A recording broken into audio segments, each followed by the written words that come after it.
Welcome back to my channel. In this video, I'll be talking about types of forces in orthodontics. So these forces are based on the duration of the application of the force. So there are three types of forces: continuous, intermittent, and interrupted.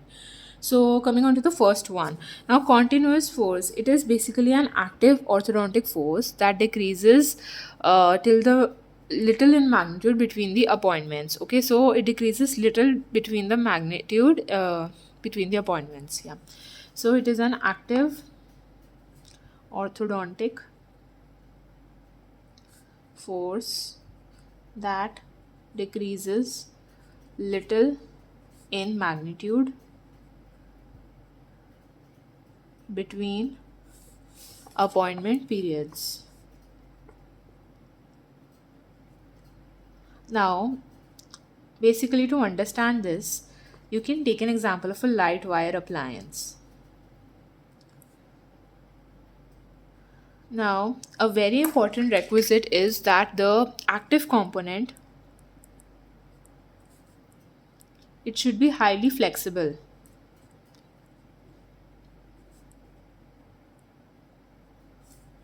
So when you do the activation, you basically do it to a relatively low force magnitude, low force level.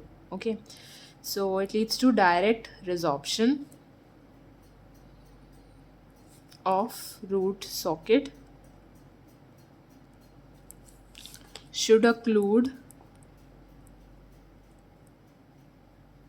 small percentage of blood vessels, and very important, there is no rest period. There is very little interference with the normal biological, physiological functioning within the soft tissue. Okay, now this is the continuous force. Now coming on to the intermittent force. Now to think about intermittent, you must remember the example: removable active plates.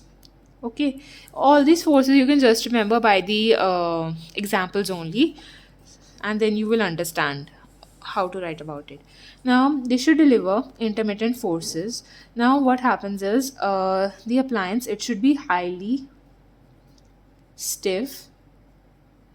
Okay, now what happens is, as you can see, when the next appointment comes, the magnitude goes to 0. Okay, nearly 0. Okay, or 0. So basically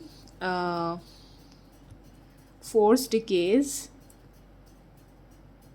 to or near 0 prior to next appointment.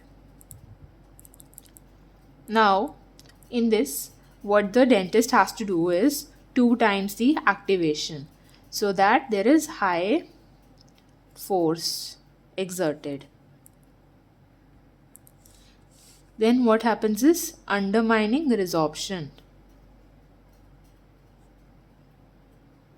Then tooth moves.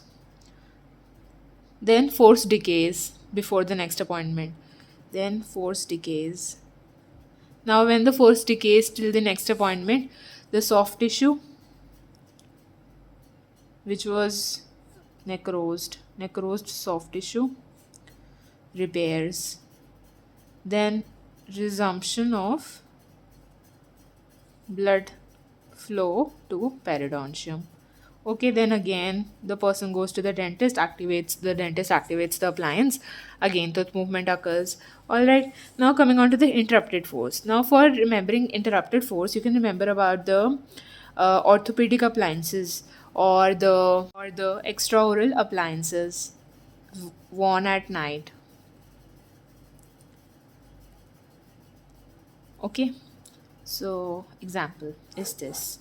So in this, what happens is the orthodontic force, it becomes inactive for certain intervals of the time between the appointments, and it shows basically cyclic long-term magnitude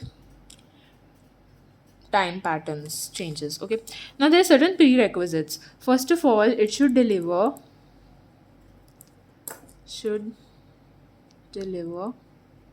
heavy forces. How much? 200 to 300 grams of force 10 to 14 hours a day. Now, if there is now here you can see that the person is going to wear at night, so it is going to be inactive during day. Inactive period during day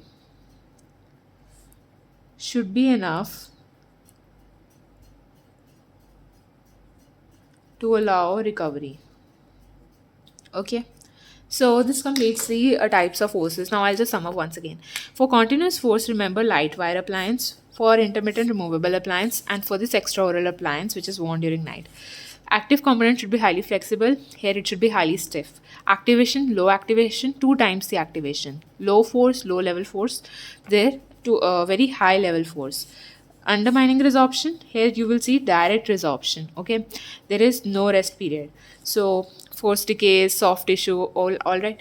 Now in interrupted force, you must remember it should deliver heavy force, 300 grams of force, 10 to 14 hours a day. Now it should have an inactive period which should allow the recovery of the periodontium, soft tissue. All right. So also there should not be any force decay over here. Okay, so this completes the types of forces. I hope I made it easier for you to understand. If you like the video, do subscribe to my channel.